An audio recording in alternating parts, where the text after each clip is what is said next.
নমস্কার বন্ধুরা, আজকে আমরা বানিয়েছি বাঁধাকপির পরোটা। আর দেখুন পরোটাগুলো দেখতে কত সুন্দর হয়েছে। এটা শুধু দেখতেই সুন্দর নয়, খেতেও কিন্তু দারুণ হবে। প্রত্যেকটা পরোটাই কিন্তু একদম সফট মোলায়েম হয়েছে, আপনারা দেখে হয়তো বুঝতেই পারছেন। এই যে দেখুন, এখন আমি ভেতরটা ভেঙে দেখাচ্ছি। এই যে দেখুন ভেতরটা, পুর দেওয়ার জন্য কিন্তু খেতে কিন্তু ভীষণই ভালো লাগে। এভাবে আপনারা বাড়িতে বানিয়ে দেখতে পারেন, আশা করছি আপনাদের ভীষণ ভালো লাগবে। তাহলে চলুন দেখে নিই আজকের রেসিপি। সবার প্রথমে এখানে নিয়েছি 1 বাটি আটা। আর আটাটাকে আমি খুব ভালো করে চেলে রেখেছি। এখন একটা বড় বাটিতে নিয়ে নিলাম, আপনারা চাইলে এখানে ময়দাও নিতে পারেন। এবার দিয়ে দেব পরিমাণ মতো লবণ, দিয়ে দেব 1/2 চামচ থেকেও কম চিনি। চিনিটা দেওয়ার জন্য কিন্তু মিষ্টি হবে না, আলাদা একটা টেস্ট আসবে। এখন শুকনো উপকরণ মিশিয়ে নেব। এবার দিয়ে দেব সাদা তেল। এখন খুব ভালো করে ময়াম দিয়ে নেব।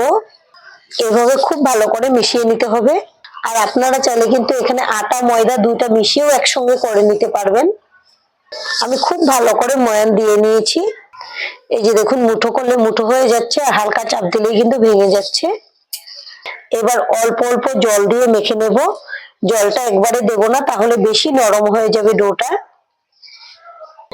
অনেকে আছে ময়দা খেতে পছন্দ করে না, তারা কিন্তু এভাবে আমার মতো আটা দিয়ে পরোটা বানিয়ে নিতে পারেন। এতেও কিন্তু খেতে দারুণ লাগে। একটু জল লাগবে, আমি জলটা অল্প অল্প করে দিয়ে মেখে নিচ্ছি। আমি ডোটাকে একদম সফট করে মেখে নিয়েছি। আর এই যে দেখুন মাখানোর পরে কতটা সফট হয়েছে। এখন আমি লিচি করে নেব। প্রথমে লম্বা করে নিচ্ছি, আমি হাত দিয়েই করে নিচ্ছি, আপনারা চাইলে কিন্তু পিঁড়িতে রেখেও করে নিতে পারেন। আমি এরকম ছোট ছোট করে লিচিগুলো করে নিচ্ছি, আপনারা আপনাদের পছন্দ অনুযায়ী আরো বড় করেও নিতে পারেন, যেরকম ভালো লাগে। আর এইভাবেই আমি সবগুলো লিচি করে নেব। আমি লিচিগুলোকে একটু গোল করে নিয়েছি। এখন ঢেকে রেখে দেবো 20 মিনিটের জন্য, ততক্ষণে বাকি কাজগুলো করে নেব। আর এখানে নিয়েছি একটা বাঁধাকপি। বাঁধাকপিটাকে আমি গোটা অবস্থায় খুব ভালো করে ধুয়ে নিয়েছি। এখন এখন যতটুকু লাগবে এর থেকে নিয়ে নেব। একটা বটি দিয়ে কেটে নেব।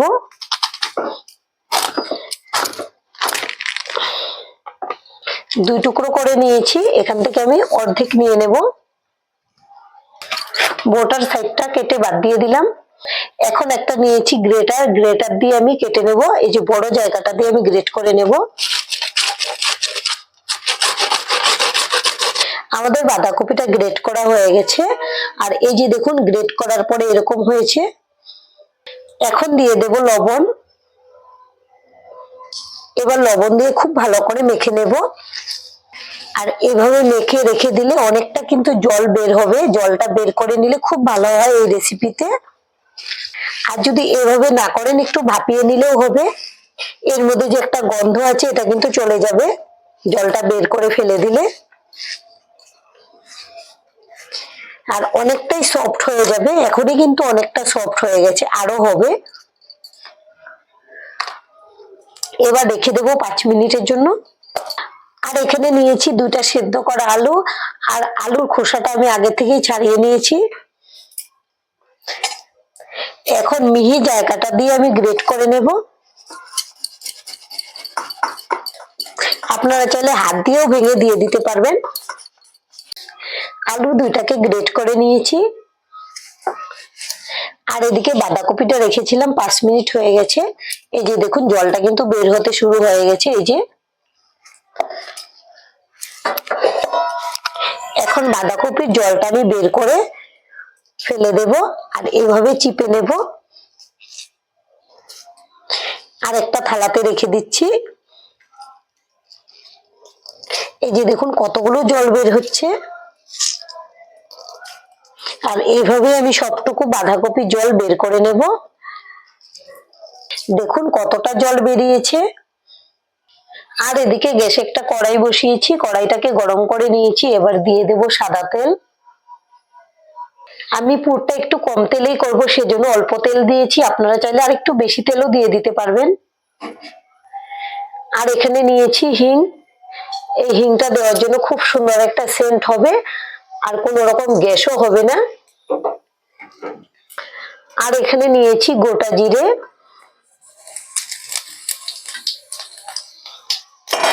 এবার দুটো একসঙ্গে নেড়েচেড়ে ভেজে নেব।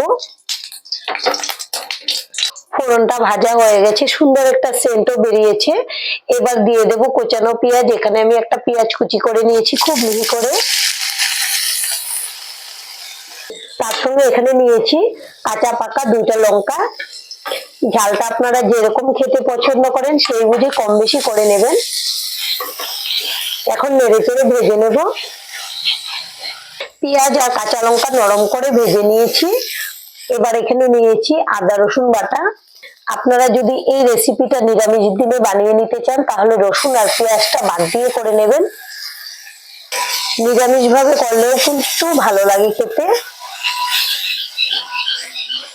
এখন নেড়েচেড়ে ভেজে নেবো এর কাঁচা সেন্টটা চলে যাওয়া পর্যন্ত। প্রায় 1 মিনিটের মতো নেড়েচেড়ে ভেজে নিয়েছি। এখন দিয়ে দেবো বাঁধাকপি,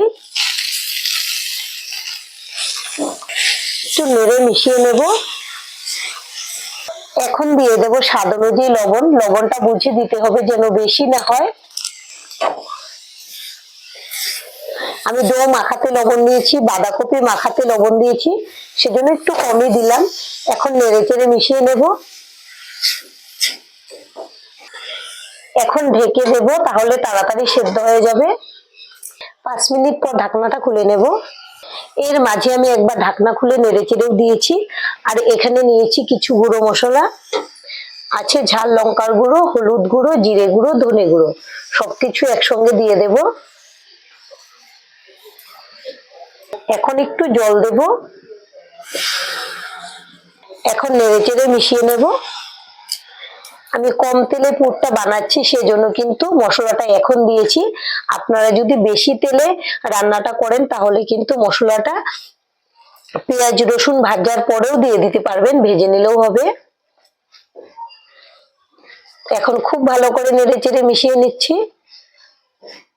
এভাবে করলেও কিন্তু ভালো লাগে। মোটামুটি 50% মতো সেদ্ধ হয়ে গেছে। এখন আবারও ঢেকে দেব, যতটুকু সেদ্ধ হওয়ার বাকি আছে হয়ে যাবে।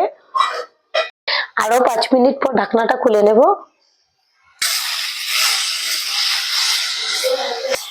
খুব ভালো করে নেড়েচেড়ে মিশিয়ে নিচ্ছি। এখন কিন্তু বাঁধাকপি খুব ভালো করে সেদ্ধ হয়ে গেছে, আমি চেক করে নিয়েছি। এবার দিয়ে দেব গ্রেট করা আলু। আলু দিয়েও খুব ভালো করে মিশিয়ে নেব। আর এখানে নিয়েছি 1 মুঠো ধনেপাতা কুচি। এই ধনেপাতা কুচিটা দেওয়ার জন্য কিন্তু অনেক ভালো একটা টেস্ট আসে। যারা ধনেপাতা পছন্দ করেন তারা কিন্তু অবশ্যই দেবেন। আমি কিন্তু বেশি করেই দিলাম যেন সেন্টটা খুব ভালো হয়। সবকিছু খুব ভালো করে নেড়েচেড়ে মিশিয়ে নিয়েছি। এখন দিয়ে দেব গরম মশলার গুঁড়ো। এখন খুব ভালো করে নেড়েচেড়ে ভেজে নেব। আরো 1 মিনিটের মতো ভেজে নিয়েছি। এখন কিন্তু আমাদের পুরটা একদম রেডি। এবার এই পুরটাকে নামিয়ে ঠান্ডা করে নেব। আর এদিকে লিচিগুলো রেস্টে রেখেছিলাম, 20 মিনিট হয়ে গেছে। ঢাকনাটা খুলে নেব। আগে থেকে কিন্তু অনেকটাই বড় বড় হয়ে গেছে। আর এই যে দেখুন কতটা সফট হয়েছে। এখন একটা পিঁড়িতে নিয়ে নিলাম। এখন হাত দিয়ে একটু চ্যাপ্টা করে নেব, বেলনি দিয়ে বেলে নেব। আমি এতটুকু করে বেলে নিলাম।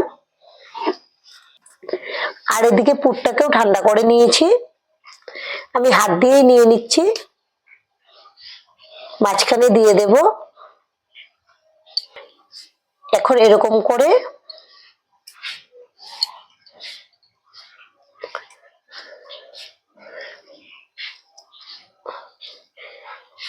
এভাবে মুড়ে এক জায়গায় করে নেব। এভাবে আটকাতে হবে যেন বের না হয়ে যায়। আর অল্প একটু জায়গা বের করে রেখে দেব।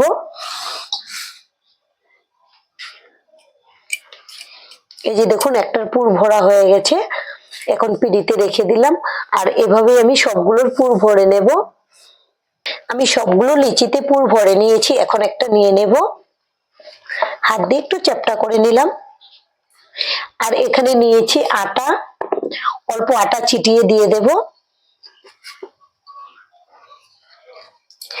আপনারা চাইলে কিন্তু তেল দিয়েও বেলে নিতে পারেন। এবার হালকা হাতে বেলে নিতে হবে। উল্টে দিলাম, আবার এদিক থেকেও বেলে নেব। প্রতিদিন যদি আপনারা রুটি খেতে খেতে বোর হয়ে যান, তাহলে কিন্তু এভাবে বাঁধাকপির পরোটা বানিয়ে খেতে পারেন। বানানো তো খুবই সহজ, খেতে কিন্তু দারুণ লাগে। এই যে দেখুন, আমি এভাবে ঘুরিয়ে ঘুরিয়ে খুব হালকা হাতে বেলে নিচ্ছি। আমি এর থেকে বেশি বড় করব না, বেশি বড় করলে কিন্তু পুরটা বের হয়ে যাবে। বেশি পাতলা করব না। এই যে দেখুন, আমাদের একটা বেলা হয়ে গেছে। আমি দুই সাইড থেকেই দেখিয়ে দিলাম। রেখে দেবো পিঁড়িতে। আবারও একটা লিচি নিয়ে নিলাম, আর এভাবেই আমি সবগুলো বেলে নেব। আমাদের সবগুলো পরোটা বেলা হয়ে গেছে। আর এদিকে গ্যাসে আগে থেকে একটা প্যান বসিয়ে গরম করে নিয়েছি। এখন দিয়ে দেব প্যানের মধ্যে। এখন উল্টে দেব। প্রথমে শুকনো অবস্থায় এরকম সাদা করে ভেজে নিতে হবে। এখন আবারও উল্টে দেব। দুই সাইড থেকে কিন্তু 50% এর মতো ভাজা হয়েছে। এখন দিয়ে দেব সাদা তেল। আপনারা চাইলে এখানে ঘি দিয়েও ভেজে নিতে পারেন, যারা ঘি খেতে পছন্দ করেন। এখন উপর থেকে এভাবে ছড়িয়ে দেব। আর আমাদের আজকের এই রেসিপিটা দেখে যদি আপনাদের ভালো লাগে, একটা লাইক অবশ্যই দিয়ে দেবেন। আপনাদের একটা লাইক আমাদেরকে অনেক উৎসাহ দেয় নতুন নতুন ভিডিও বানাতে। আর আমাদের পাশে থেকে চ্যানেলটিকে সাবস্ক্রাইব করে নেওয়ার জন্য অনুরোধ রইল। আমি দুই সাইড থেকেই তেলটা দিয়ে দিচ্ছি। এখন উল্টে পাল্টে একদম লাল লাল করে ভেজে নেব। গ্যাসের ফ্লেমটা আমি মিডিয়ামে রেখেছি। আমি সব দিক থেকে উল্টে পাল্টে একদম সুন্দর করে ভেজে নিয়েছি। আর আমাদের এই পরোটা ভাজা হয়ে গেছে। এখন একটা বাটিতে নামিয়ে নেব, আর এভাবে বাদবাকি পরোটাগুলোকে ভেজে নেব। আমাদের সবগুলো পরোটা ভাজা হয়ে গেছে। এভাবে আপনারা বাড়িতে বানিয়ে খাবেন, আশা করছি আপনাদের ভীষণ ভালো লাগবে। আর এই যে দেখুন, ভেতরটা কত সুন্দর হয়েছে। আর আজকের ভিডিও এখানেই শেষ করব। সবাই ভালো থাকবেন, সুস্থ থাকবেন। ধন্যবাদ।